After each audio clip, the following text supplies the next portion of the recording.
let's move on to the topic of education here. You both get around, talk to lots of different people, whether you're public speaking or you were in courts or you were out with the businesses. What is the biggest concern that you hear in your community or in your rounds about schools or education here in Brevard County? Judge, let's start with you. Well, there's always an issue about resources, and as a topical issue now is that teachers are not being paid well enough, and then we had the issue about Common Core. You need one common curriculum for everybody. Education is a very, very controversial topic because like we had the big debate here, not so long ago, we need to remove certain books and certain portions of books, etc. So there's lots of input to the school board and to the superintendent. But I think by we're doing very well with the system. There is a lot of complaints now, or a lot of talk about liberal, Democrats, conservative, etc., and the nature of the books and the substance of the books that the students are studying. But I have an abiding faith that the pendulum swings. When it comes to education, it swings. And eventually in America and in our education system, it reaches the center again. And we have produced wonderful intellectual groups. And look at the people who are getting the Nobel Prize in economics, etc. Look at what's happening in Silicon Valley. I mean, we've always been in the forefront of technology and education. And I think we'll continue to be that way, better than ever before. You pointed to a little bit of a paradox there. On one hand, in Florida, there's not this great history of prizing public education or putting a lot of resources into it compared to other states. On the other hand, when it comes time to the content and the lessons that we want students to learn, when it comes to politics, whoa, all of a sudden it's very important because what are we teaching our kids? Yes, but Florida has always been that way. We've always been one of those states. Keep in mind, less than 50 years ago, a black person could not attend University of Florida, could not be a sworn attorney in the state of Florida. And 2 years ago, we had a black person who was a graduate of University of Florida Law School, who was president of the Florida Bar.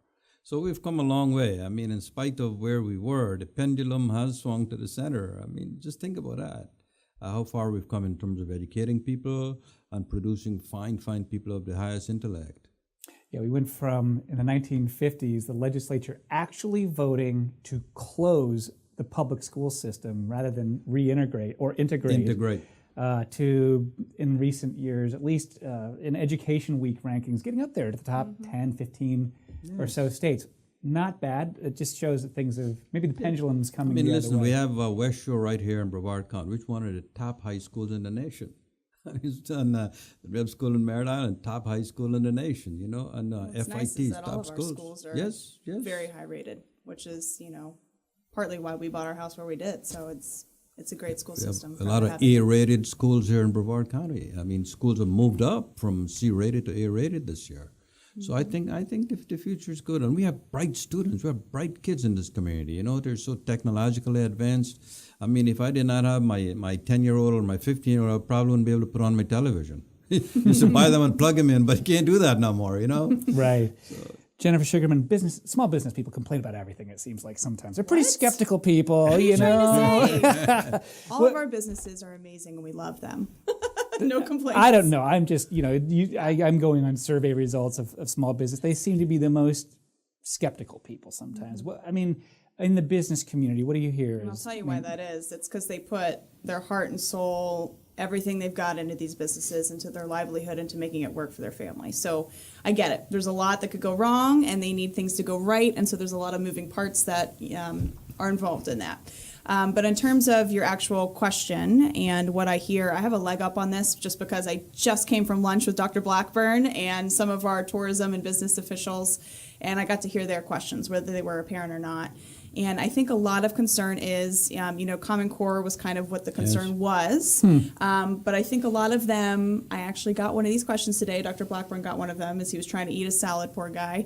He got the question of, are we really giving out participation trophies? Are we not teaching kids how to write a check?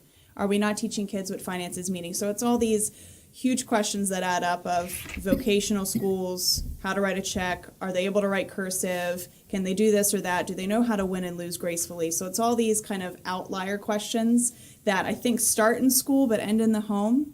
So that's always a challenge, and certainly I don't envy, the school system for where you draw that line, but I think that's part of what I'm hearing. And then for me personally as a new mom, what I'm looking at is security. So, just in my hometown in a suburb of Atlanta, there was a bomb found in a teenager's room. Some threats were made and they took it seriously and investigated, and an attack was planned. And as a new mom, that's something that really scares me for my son entering the school system, because it's everywhere. It could be here, it could be anywhere. So that's not so much education, but protecting education. So it's all these new problems that you didn't used to have to worry about as much. They're now taking on a new face. It's very scary.